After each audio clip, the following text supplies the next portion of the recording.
On Friday, November 20th, there'll be thousands of dollars to be won. A lotto jackpot of $72,000. A new home, car, or that college education. Lotto, you have to be in it to win it. Next lotto jackpot, $72,000. More jackpot money, more reasons to play this game. More money for way, Super 6 a bigger jackpot game. This Friday, November 20th, the Super 6 jackpot stands at $230,000. Super 6, more jackpot money. More jackpot money, more reasons to play this game. More money for way, Super 6 a bigger jackpot game.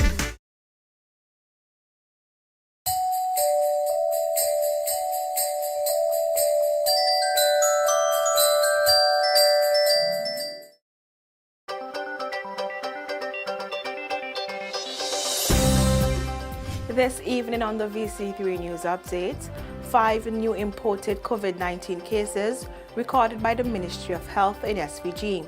SVG appoints first female Speaker of the House of Assembly, and fourth senator announced by Prime Minister Dr. Afghan Saab. And in sports, locally, the SVGFF National Club Championships 2020 to 2021 season kicks off this Friday, the 27th of November 2020 at 6 p.m. And Webb House won both the girls and boys race in the Thomas Saunders Secondary School Sports 16th Annual Road Relay. In the region, Jamaican Janelle Fowler-Reid hailed as the best overseas goal shooter to ever play in Australia's domestic netball competition.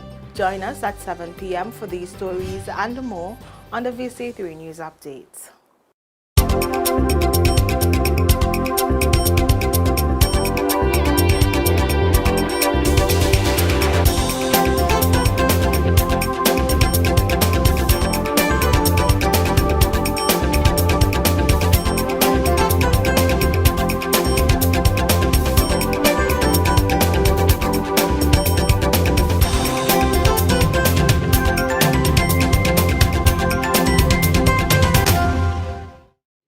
Good evening and welcome to this week's edition of Round Table Talk.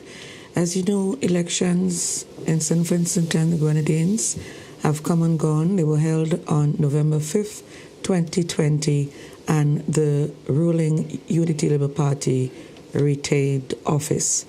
To discuss the results of the elections, we have two veterans in studio in the persons of Joseph Burns Bonadie and Mr. Renwick Rose, with whom I shared the platform for the coverage on election night. Both are former contestants in general elections in St. Vincent and the Grenadines, so I guess we can look forward to quite an informative discussion this evening. First of all, your thoughts on the elections that have just concluded. Burns, I'll start with you. Well, what I can say, I personally thought that the Unity Labour Party would have won more seats. That was my feeling during and the run-up to the election campaign. I knew in my own heart they couldn't lose any of the seats they held. But I thought that the possibility existed for them to gain more seats. They gained one additional seat. I thought they would have won East Kingstown. That was my initial approach to when the Prime Minister called set the date and called the elections. In that I was wrong.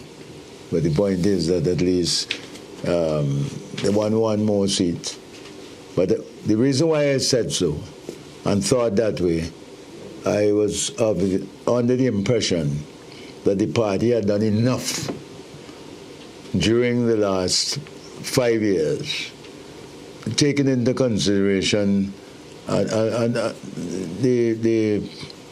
the way they approached and the way they dealt with serious issues that affected us here in St. Vincent and the Grenadines, some we had no control over.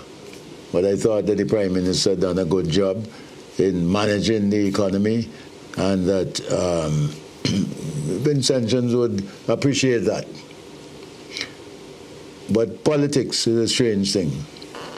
And I have come to the conclusion now, in terms of looking at everything, that I heard the Prime Minister speak in relation to what he expects of his ministers. But my view is that Ralph Gonsalves, of course, the ultimate leader in terms of politics in this whole region, and that he himself carried the burden during this election campaign, and that people, although they benefited from the policies of the government, I would lay a lot of blame at the foot of the ministers. And in my view, I think the supporters of the ULP, they would not switch, but they stayed home. That is my view. And when you look at the figures, you could see it. They're not going to switch and vote for the NDP, but should they discuss with the performance of those who had been in office. Ralph had done some things before. He had changed some candidates, and some people question, why would you replace this one as against the other person? But of course, he's a political animal, and he knows when you should shift, bring in some fresh blood, and I think that is what saved the day. Renwick, your thoughts? Well, I don't think that they're fundamentally different, because I don't think anybody could dispute the fact that over the years, in the 19 years or so, that the policies and programs of the government have impacted on the country positively. I think, though, that, and I think Burns was alluding to it, it is like you having some children and you feeding them well and so on, but you're not explaining and they're not understanding why this is so, why it is necessary to do that. And the more people are given that without an understanding, it is the more that they seem to demand, because they don't understand the context. And I am very worried about that, like going forward, that clearly we're going to, and we're going to come to that a little later, we're going to have very challenging times. And I think that a lot of his ministers, the candidates, felt that they could ride on the coattails, and that was enough for them. And secondly, I think that there was a pampering of people who were close to the party, to the extent that I have heard many complaints in constituencies about government deliveries which were supposed to get to people. And if Renwick Rose was responsible, sometimes I've actually seen things of cement staying in people's yard and getting hard and that kind of thing. And in that context, people get very annoyed. And I think the analysis Bond made about the reason for the election results in terms of the fall-off, it isn't so much a fall-off as a refusal of people. On one hand, they felt hurt by what had happened, so they feel that they weren't going to vote for their party, which was ULP, but couldn't bring themselves to go on the other hand, because they recognize that no matter how you feel personally about things, that a lot of positive things have been happening, but they couldn't bring themselves to cross the floors, you see, in terms of voting for the other side. And I think it's something that the ULP itself has to seriously take into consideration, especially given the age and the efforts of the Prime Minister must be having a toll on him. He can't go on forever. And if they don't address that, I think we're going to see some very different responses in years to come. But you said that you thought that at least East Kingston could or would have been won. Why that particular seat? Well, for the simple reason that Luke Brown had been doing good in terms of his being a competitive candidate against the former Prime Minister and holder of the seat. And he had whittled away over the years at him. And, of course, Mr. Eustace had a lot of influence in East Kingston. He's not a healthy campaigner now in this election. Although, of course, I suspect his presence made a big difference in terms of the end result. But in my view, Luke was a much better candidate than the candidate they offered in East Kingston. And he had done a lot. But you see, if you look at the East Kingston seat, East Kingston, that area, it used to be, part of that used to be in West St. George and so on, and you know, when they had the boundaries alignment and so on. And nobody could infiltrate in that seat. That's Joshua seat. But the man who broke through there is Arthur Williams. And Arthur Williams did things in East Kingston, which, for example, the Sign Hill playing field, that's Arthur Williams. And Arthur worked with people like Lloyd Lewis, and delivered the Sign Hill playing field and so on. And I thought that the prospective candidate could have done more in terms of the people who in the Sign Hill area meant something to the people in Sign Hill. So the playing field, I mean, I can't make the decision and say what the party will do. But that should have been the Lloyd Lewis playing field.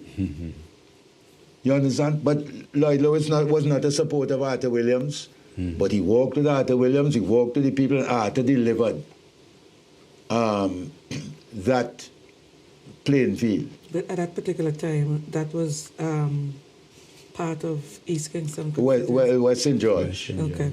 Remember that an alignment after and so on. But the point is that I'm making, he did not see Lloyd Lewis and the people there as enemies because of the politics. And Lloyd is an institution in the Sign Hill area, you know?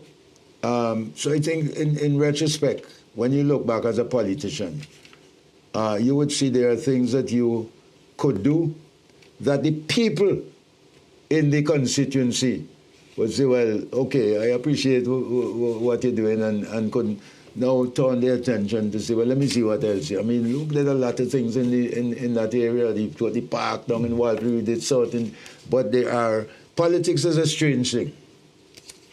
And you campaigning. There are politics in St. Vincent The Grenadines. I remember one politician going around campaigning, and fell say, run something here by this bar. And he said, I don't drink. You're a politician and tells people you don't drink. You pay for these drinks in the bar. So the people could sit down and talk to you, you know. But this is what the people say, you know, oh boy, man, bar's the bar straight. The boys on the block linemen. You got to understand the nature of politics. That is what politics is. And at the end of the day, you would say, but why? Look at how many things being done. Look at what is, but they want to communicate with you one-on-one. And that in itself is a very important thing in politics in the whole Caribbean. When we come back, we want to talk some more about campaign style and strategy and some of the issues surrounding the campaign in particular. Back in just a moment.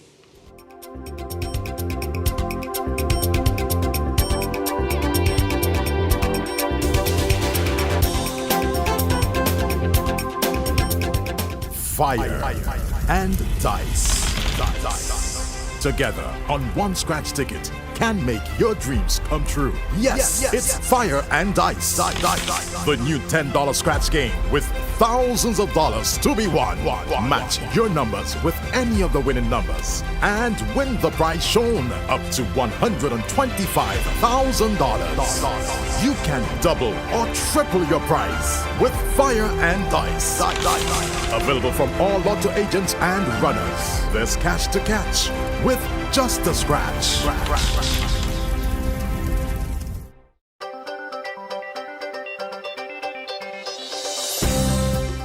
This evening on the VC3 News Update, 5 new imported COVID-19 cases recorded by the Ministry of Health in SVG.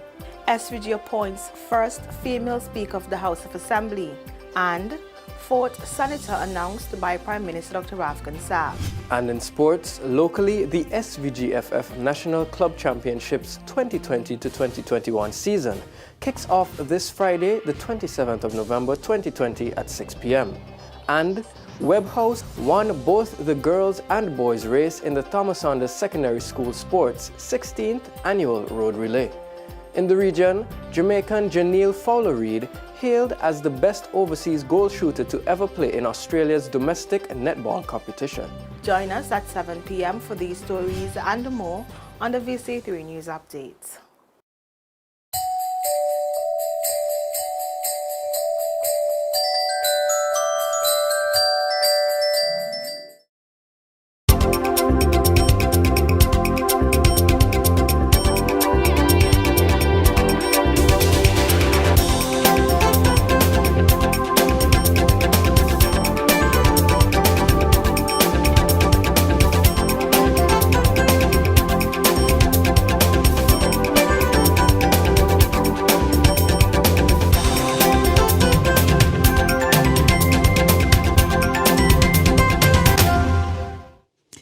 Welcome back. Before we took the break, our first break, I mentioned the fact that we want to look a little bit at campaign strategy and tactics. How did the ULP's campaign differ to that of the NDP, and how significant was that difference in your opinion? Well, first of all, even before going to it, I think Bones made some interesting points when you're talking about it. I found them very interesting because the only time I ran for election was in what was Western Georgia, which included Sion Hill. And what I found to support what he was talking about, the key people who were supporting Arthur Williams in the area were people that I would ramp with day in and day out. So they tell me they are me Arthur people, you know, but nobody can interfere with you. So when they have meetings and so on in the area, they would listen.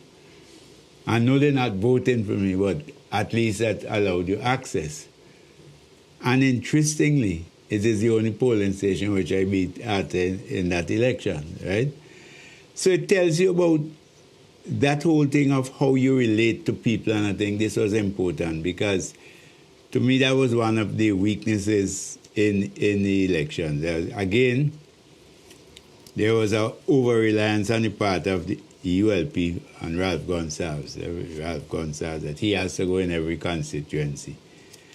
And by now, especially I'm not talking about the new candidates, those who have been in power, by now they ought to be able not only to hold their own, but to be able to go in other constituencies and help the new ones and not be relying on them. I think as well that there was an assumption on the part of the ULP, and I could understand it given its record, that they had done enough to win again and that people would see it. But politics is funny. You can't just assume that you build a road here and you put up a school there and because of that people support you. People might vex with you for some little personal reasons. And if you don't reach out to them on that, whatever you did in the area itself, Forgotten. Yeah, exactly. They will still say, you say, yeah, but he's past people straight, you know. you know. They forget the children getting access to education and things. So I think that is one. And conversely, they were opposed by the NDP, which in my view has not seemed to learn the lessons of the last 19 years. We had the same sort of rabble-rousing, opposing everything, rather than an attempt to put forward a vision, a strategy. Like there was this big thing about jobs. But they were not put in any context of a program, a set of policies that are going to lead to that. It's as though as if you pick up here, you get a job here, pick up here, you get a job there. And that clearly is not going to work. Also, I think that, and I think we discussed it the election night, the COVID influence on the elections had a very important effect on it in that people no longer, you're going to a public meeting, if you have nothing else to say, you could start to say all kind of dirty thing about bonds, and people clap and say, you remember so, and then you responded. But when you have virtual meetings now, people, it exposes you for what you have. And maybe not enough, but those by themselves can't work. I think that lays the basis for you to go out in the community, and to me that is where the fall off came from. That mending of the fences with people. People must never be afraid to say, look, I heard weakness on my part. But not just talking, people begin to see that you're making some effort to rectify it. And I think that there's a lot of soul searching that the ULP has to. I don't think they have to worry about the so-called, the majority that is again. They have to worry about how they're going to pull back those people who didn't vote. Because that can spread. That can spread so that there can be a recognition that, yes, you did well, but, and that is dangerous when you're dealing with electoral politics. Let me just say this. The point, Renwick, is an important point. The very people who didn't go out and vote, they meet you now on the street. You hear what the Prime Minister say? They all go out in the constituency now. That is the way they're approaching it now, you know. That, well, in their mind, I'll tell them, you got to go out there and meet the people. And they're going to expect that to happen. You understand? And the point is that it's something that you figure, well, you will have to do that. You know what I have always said? Well, we had this virtual campaigning now, which sort of put a damper on on all the euphoria and so on and go on with campaigning. But I was invited to speak to a constituency conference. And I made the point. I said, listen, during the election campaign, you see the candidate who running all the time. Not this virtual one, but normal campaigning. He's there, he's in this area, he's in another area, and so on. And then after the elections and he's won a seat, you haven't really seen him. And I asked the question to the people who came to the meeting. I said, you think the constituency got bigger, geographically spread bigger? So how could you see a representative everywhere you turn during the election campaign? You go in this area, you go in that area, and everybody's seeing him. But during the period now that you're in government, you're a minister, the constituency does not expand. It is the same geographical space. So why the absence? And that is a very serious thing. Now, in the old days, if one would call it that. Before you go to the old days, someone wants to know how much of a factor does policy proposals play to the electorate, or is it what have you done for me lately the overriding factor? Well, I think Renwick made that point earlier, that, you know, the person, you have children going to secondary school, you have universal access to secondary education, where in the past your child would have been in the street, so to speak, with no access. And people want to know that I personally, something is happening to me. And nothing wrong with that, you know. Nothing wrong with that. But you want to feel it. You're not even relating it down to your children, so you personally. I'm okay. I have a job. I so and so. But Ralph Gonzalez said, look, 30% of the children going to secondary school. Make it 100%. That in itself. The United Nations said the universal access to secondary education by the year so and so. Ralph said, I'm waiting on that. And the appreciation. He said, look, I am going now. I'm not waiting on that time frame. I can't afford. And he did it. Okay. Another question. Do either panelists think that the ULP has done anything or enough to include the preteen generation in the socio-cultural development of the country? I say no, and it's one of the reasons for the fall-off in the support. As Burns said, we need to get back to more of a Lloyd Lewis style of community development with our youths. I would say there are two things. One, of course, weaknesses on the part of the ULP and so on. But generally, particularly in the last, I would say 20, 30 years, there's been a fall-off in terms of that community involvement. And it is something that we need to pay some serious attention to. Because Sion Hill, for instance, he was talking about Lloyd and Sion Hill. It is that sense of self-organization they did. Even for the playing field, they did a lot for themselves. In lots of communities now, even if something affects the community, they feel that government must do it, that we can't go Sunday morning and clean up something that mosquito biting all of us. And how you can revive that and get the whole spirit of community reorganizing and involved in it.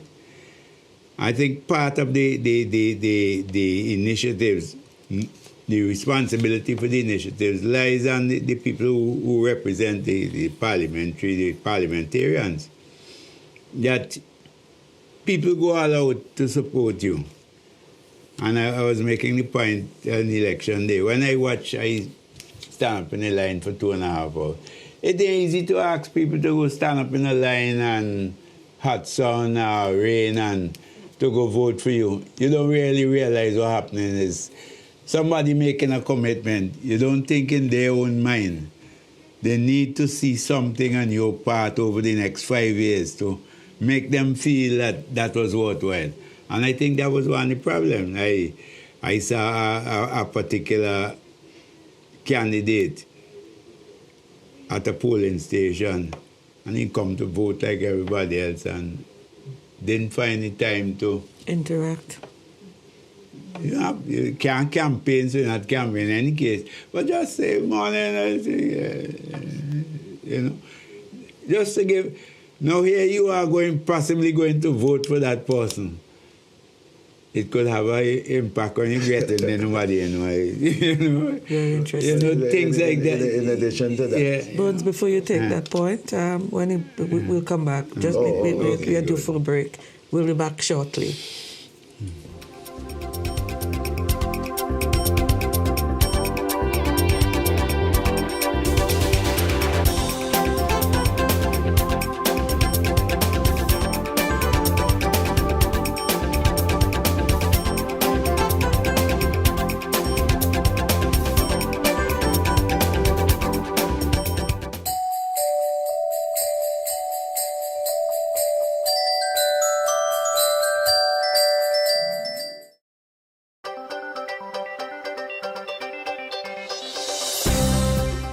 This evening on the VC3 News Update, 5 new imported COVID-19 cases recorded by the Ministry of Health in SVG. SVG appoints first female Speaker of the House of Assembly. And fourth senator announced by Prime Minister Dr. Afghan Saab. And in sports, locally, the SVGFF National Club Championships 2020 to 2021 season kicks off this Friday, the 27th of November 2020 at 6 p.m. And Webb House won both the girls and boys race in the Thomas Saunders Secondary School Sports 16th Annual Road Relay. In the region, Jamaican Janelle Fowler-Reid hailed as the best overseas goal shooter to ever play in Australia's domestic netball competition. Join us at 7 p.m. for these stories and more on the VC3 News Update. On Friday, November 20th, there'll be thousands of dollars to be won. A lotto jackpot of $72,000. A new home, car, or that college education. Lotto, you have to be in it to win it. Next lotto jackpot, $72,000. More jackpot money, more reasons to play this game. More money for way, Super 6 a bigger jackpot game. This Friday, November 20th, the Super 6 jackpot stands at $230,000. Super 6, more jackpot money. More jackpot money, more reasons to play this game. More money for way, Super 6 a bigger jackpot game.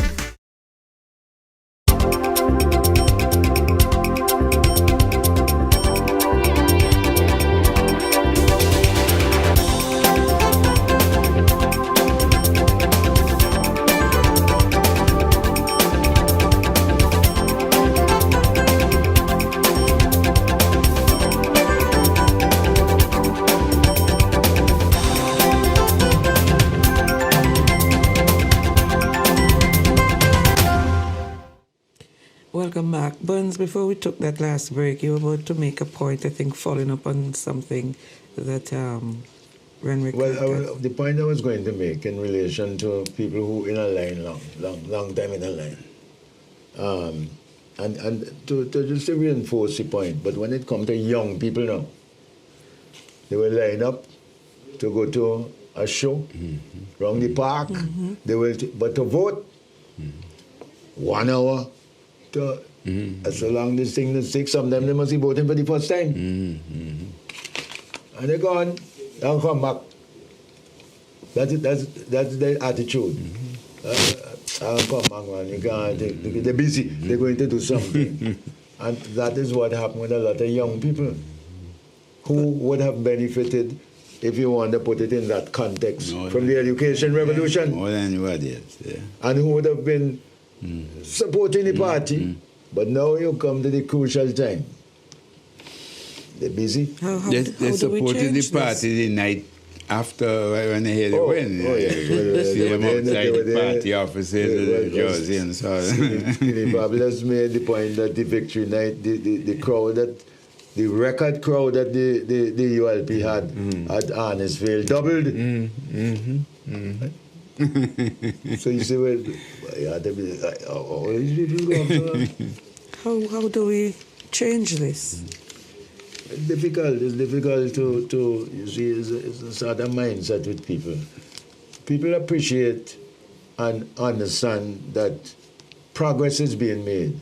You know, we went into a general election in St. Vincent and the Grenadines when St. Vincent and the Grenadines should have been like on Mount Everest. You're going into the Security Council of the United Nations, an achievement that is unattainable by countries 100 times richer than St. Vincent and the Grenadines. But you tell people, look, what Ralph Gonsalves and the ULP did. Countries, wealthy countries, spending hundreds of millions of dollars just to sit on the Security Council, couldn't make the grade. And that seemed to just slide over people's heads. It is a monumental achievement, and an achievement that people should say, well, yes, St. Vincent the Grenadines now is known around the world. You build an airport, an international airport. No government in the history of St. Vincent even started to scratch the ground. You did a study, you said not too much money. The very party that got, as we say, the popular vote this year, The former leaders say, where are you going to get the money from to build this airport? Rod Gonsalves did it. We benefit from it. We get in hotels.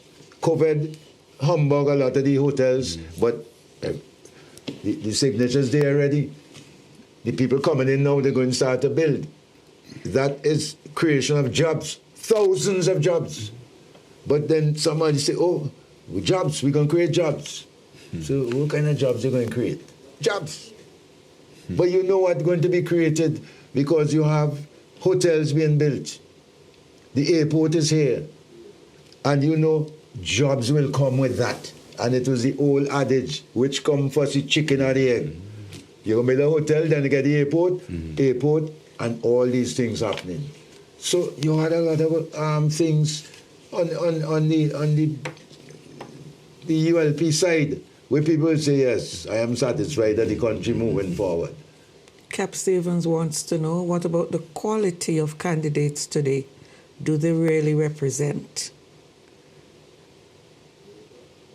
I think that it depends on how you look at it, because very often, traditionally, a lot of the thing of candidates has been, especially when if you have lost in a particular constituency, you get in close elections, that, even look at the quality of people in the area tell you, Bones is a popular man, ask Bones to run.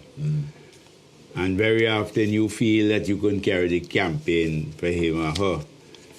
Because some of the new candidates who did very well on the opposition side are people who in the last 6 months or so, they weren't even candidates. People didn't even know them before that. Yeah, so it is a whole combination of factors. And sometimes it is difficult in terms of how do you balance this question of popularity with the commitment of the person? Because very often you could end up with a person who is an excellent candidate for North Renwick because everybody out there know him and like him, but not necessarily a good candidate in terms of ministerial thing or parliamentary representative, because that is not the strength. We have an example of that.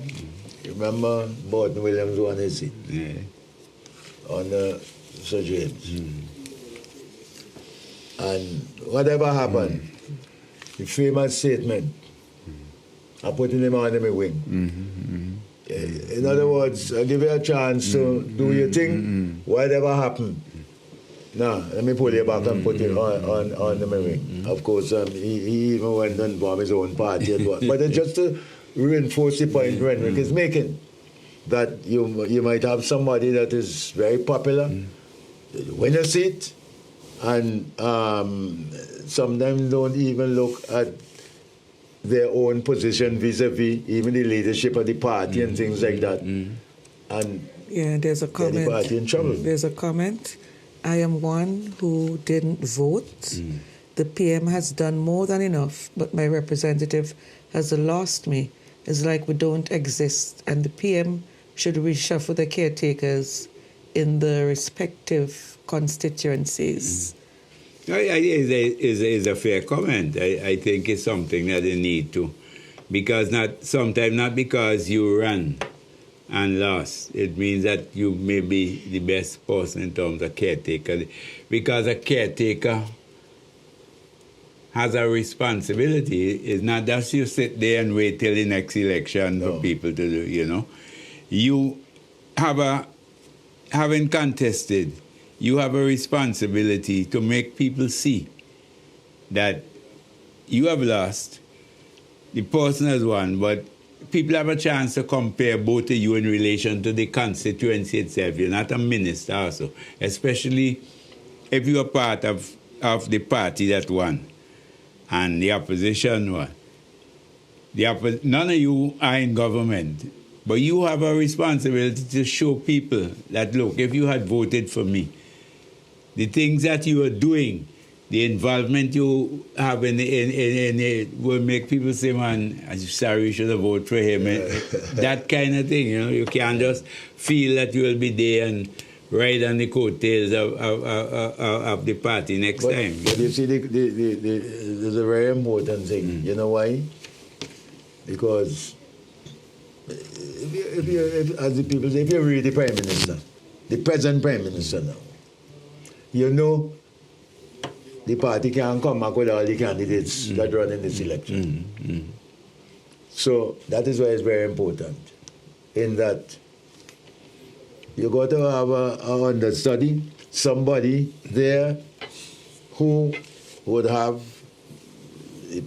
well, you know, the Prime Minister, you can call election anytime. But let's say for the 5 years, that person must now prove themselves to the electorate outside there. And then come where the Prime Minister say, look, we got to change people, we got to bring in younger people, we have to do so and so. You have the people there, not just one, but you could have a series of individuals. But okay, so they say that we have a lot of questions. There's one on the screen. Do you think if some of the NDP's candidates that did well but came on the campaign trail late would have done better, possibly winning their seats had they come forward earlier? Not necessarily. I think there's a number of factors. I think it's not to diss them, because I compliment them for their showing in a short space of time. But I think we began by saying, in terms of the fall off, it was not so much that those candidates themselves did, but there was a basis, one, of the opposition support there. And whatever the other personal factors people felt in relation to the existing candidates, that it was in my view, and certainly in the constituency in which I live, it was the non-voting factor which was an important factor. And if people could rectify that, you're going to find a very, very, very different, we mustn't get caught up by yes. You're quite right. But of course, that is not to say that they haven't done well, and they themselves have so it depends on their own basis. And having said that, I could make one other point quickly that I think is also incumbent on the opposition. I think they as well, the ULP has a lot of soul searching, they have a lot of soul searching. You see the whole rabble-rousing, opposing everything, it is not going to work. It is not going to work. You have to, and this thing of, sometimes we feel that young people, we are forgetting the effect of the education revolution. We can't just say young people and we want them involved and we can get young people and things. They themselves, my grandsons, read the manifestos before me, and none of them, as far as I know, are really politically inclined like I am. But they were able to tell me and question me about this and that. And we're forgetting that these same young people, right? At their age, they've had more access to education than I did and at that time I wasn't very reading manifestos. Okay, so you'll consider this question because we're going to take a break now, but when you come back, you'll respond to this. The NDP offered two major financial plans for the country in the CBI and the reduction of VAT. Why wasn't this enough to sway people in one of the tougher financial times, especially during COVID? Think about it, and we'll talk about that when we come back after this break.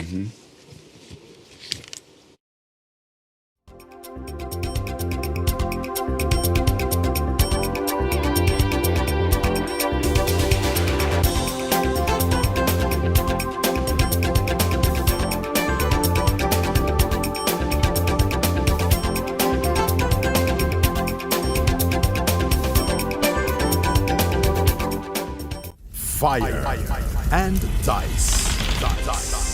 Together on one scratch ticket can make your dreams come true. Yes, it's Fire and Ice. The new $10 scratch game with thousands of dollars to be won. Match your numbers with any of the winning numbers and win the prize shown up to $125,000. You can double or triple your prize with Fire and Ice. Available from all lotto agents and runners. There's cash to catch with just a scratch.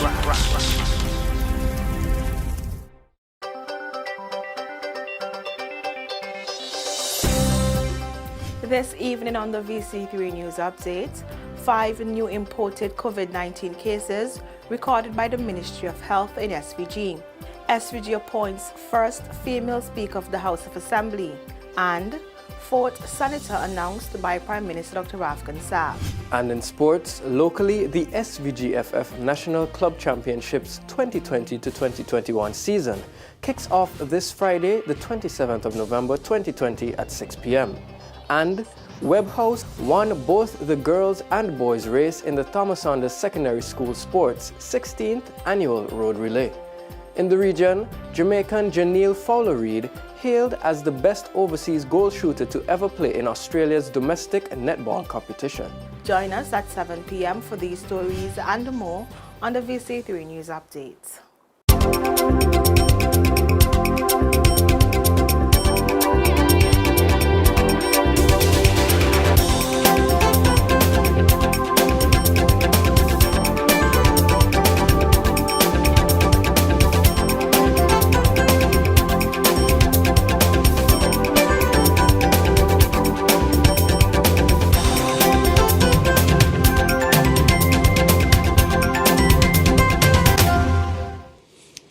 Welcome back. Before we took that last break, there was a question that was on the screen. We have quite a few more, but I'd allow you to answer that first one. Who wants to go first? That's the question on what the NDP... About the CBI and the VAT. And well, you see, Renwick made a point earlier in relation to his grandchild looking at the manifesto, telling people what they were doing, what they were doing, so on. They say, okay, we're going to reduce VAT. Because you see, in St. Vincent The Grenadines, it's a topical thing to talk about. So you see, I mean, take 2% off of VAT. Now, 2% off of VAT means a certain quantum in money. What the government is doing right now. Whether it is using some for COVID, whatever they're doing with it. So you say, okay, if we reduce VAT by 2%, we're going to lose $7 million. What that $7 million is doing? It might be let me say $1 million. What was that $1 million doing? It might have been the $1 million that they put in for social welfare.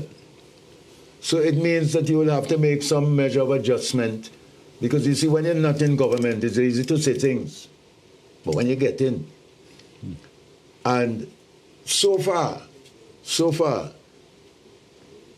I think the questioning of the candidates, how many candidates running don't know nothing about CBI? That is clear. Because that CBI was not something embraced by the candidates of the New Democratic Party, the leadership. Talk about CBI and everything, and it became like a joke. What are you going to do for the CBI? Where the jobs coming from? CBI. And we know that the CBI arrangement is diminishing returns now because of all the things involved with it worldwide and so on. Nobody buying a passport for $2 million. For $1 million. Nobody, that's the thing of the past. So CBI can't solve the problem because here is it that you could just look across the ocean where countries that involved with CBI for years now in serious financial straits. I mean, it's not a make-up story.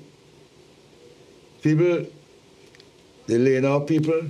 People go to China. The minister in Grenada in China say, look, this money they're spending there, how are we going to pay back that? For the Morris Bishop Airport expansion. It means we're going to lose the airport. But here in St. Vincent and the Grenadines, people ain't listen to that. They're buying this thing. They say, we're going to lose this airport. China's taking over airports in all countries of the world. Why is it going to be different down here? Why is it going to be different? So you say, well, look, tell the people, okay, we're going to reduce VAT. We're going to make it easy on you, the consumer, but we're going to be losing X million dollars, and we're going to get that money from, but you can't get it from CBI. Somebody else wants to know what can be done to reverse the impact of voter apathy, which clearly is a major problem faced by political parties. And I think I'd also seen a question asking whether or not the length of time the ULP has been in power was another reason why people did not vote. So these are two different... Yeah, okay. Yeah, but they in a sense, they're connected, right? Because people...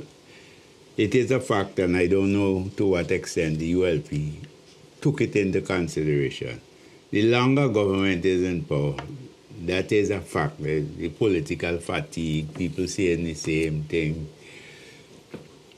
The Prime Minister speaks very often so that you in a position, we hear a fed up a Ralph, that kind of thing, right? That in itself is not substance, but is a reaction. There's something to the but I raise it with people. So if you're married, you've been married 20 years, 25 years, you have a happy marriage, you know. What you get up a morning and say, I'm married to a woman a long time, I'm fed up with she, let me go marry somebody else. This is a serious exercise. And therefore, when you're going to say that you're fed up with somebody, it's not that you're fed up with the person. The policies which have been implemented were benefiting the country. Because I hear people with some foolish arguments about nothing has changed. Done. That doesn't make sense. Ignorance. I mean, anybody who left here in 1998 to come back here would catch a tail to what happening here, you know. So that, but voter apathy has to deal with, as I said already, a lot of the thing about people involvement in the communities and so on. It's not just going to come from elections and party thing. You have to give people a reason to feel that not only they vote, but the vote means something and they could participate in processes in the area.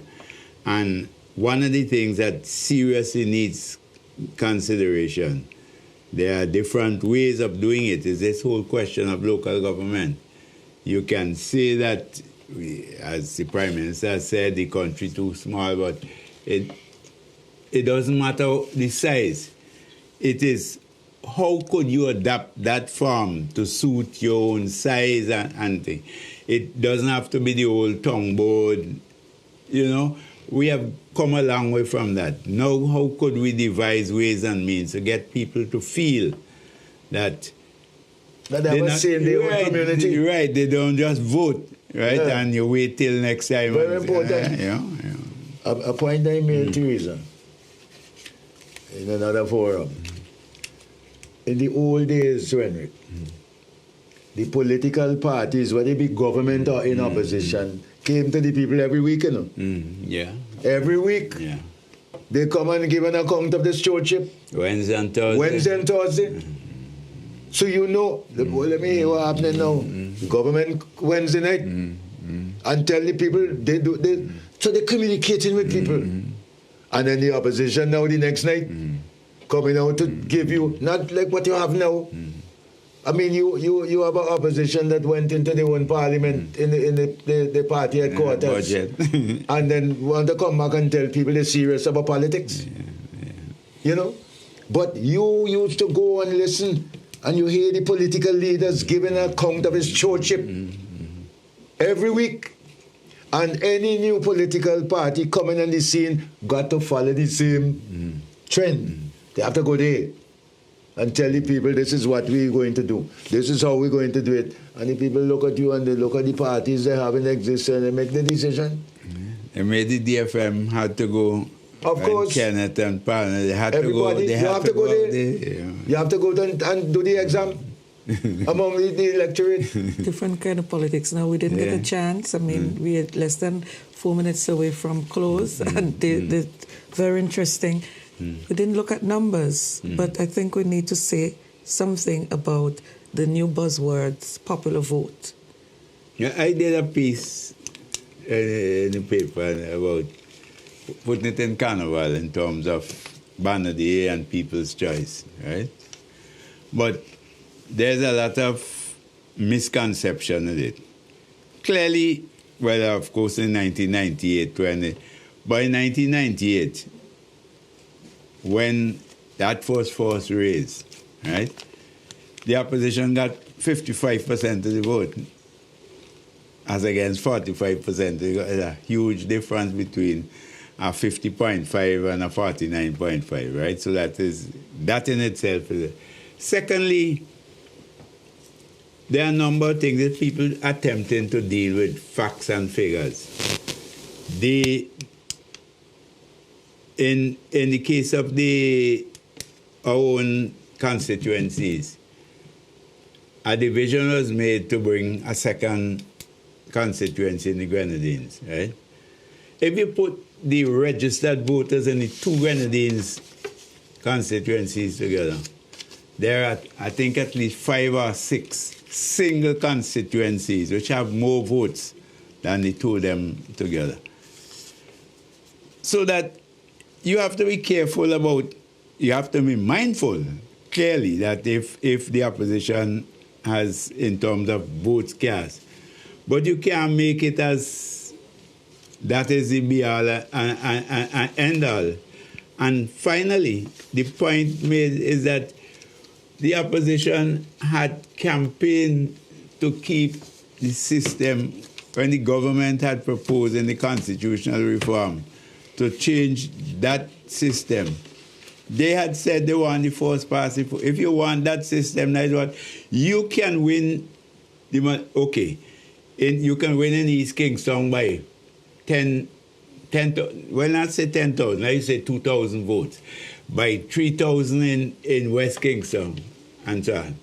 But you can win only 3 constituencies by that.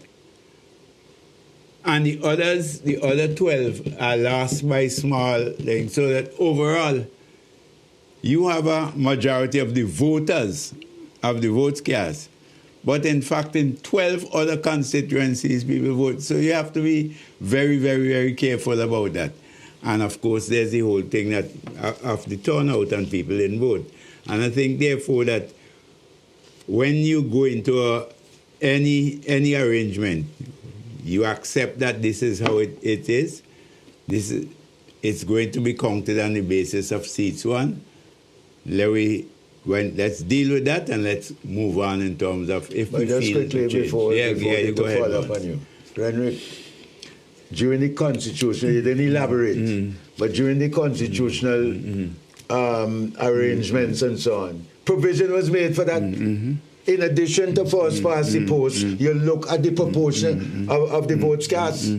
That was there. That is what the Constitution Commission had put inside there. They tell the people reject it, so you can't come now. When you didn't have the foresight at the time to know what happened now, the pendulum swing on the other side, but you making it was there. The Constitution Review Commission had put that in. Because they anticipated that these things would happen, the point that Renwick just made. And we don't want that. Reject it.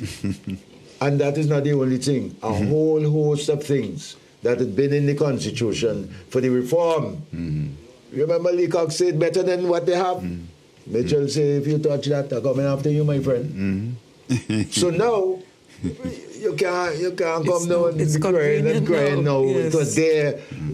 Dr. Radgons had given it to you. And before I leave, I just want to say that the leader, the intellect, the vision, the fortitude, you understand, for a little island, St. Vincent The Grenadines, you got to give him the credit. You can't deny him it. He's a transformational leader. I saw an article quickly and I will say it. the kind of money spent in COVID, this and that, maybe the treasury will be empty at the end of the next election. The treasury not empty. But they understand how people think, and these are people with common sense saying so. Suppose. Suppose common sense. True. Well, thank you, gentlemen. This has been a really interesting discourse. Time is against us as usual. Thank you for your expertise. Thank you for your knowledge. We'll probably have to do this another time, sometime soon. Well, that's our program for today. Join us again next week, Wednesday at the same time for another edition of Round Table Talk. I'm Teresa Daniel. Have a pleasant Wednesday evening.